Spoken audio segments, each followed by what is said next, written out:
Nakumpiskar ang balor 204,000 pesos nga ginapatihan Cebu sa drug buy-bust operation sa Zone 6 Barangay Boulevard, Molo, Iloilo City, gabi isang Nobyembre 14. Ang mga arestado mo sanday Mark Palma, 39 anyos, ang Barangay North Baluarte, Molo, kag Jason Sebanes, 36 anyos, ang Boulevard, Molo. Sunod kay Police Captain Ryan Christ Inot, ang officer in charge sa Molo PNP. Nabaklan si Palma sang isa ka plastic sang ginapatihan Cebu.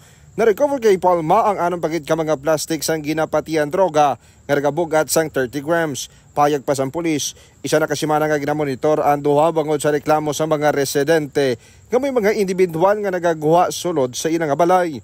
Aminado naman ang duha nga nagagamit sang droga pero ginapanginwala nga nagabaligya. Sa subong nga gabi, naka-receive kita sang information nga diri sa Barangay Boulevard may nagakadto sulod gwa nga mga hindi man gani residente diri kaga nagabakal sa ginatumod nila nga nagabaligya diri sa nga illegal items. Pasang pulis mga K5 ginatumod pa nila kundi nagakuha sang supply sang illegal nga droga ang mga arestado.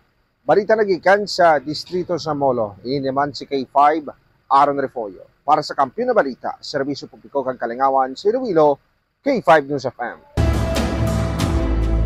Ang ining balita ang ginadulong sa inyo sang DTX Coffee Mix. Himo sa natural nga sangka pareho sang amarkuso, chia seeds, sugared cane extract powder. DTX Coffee Mix. Nakakapi ka na, naka-detox ka pa. DTX Coffee Mix. Mabakal sa mga butika.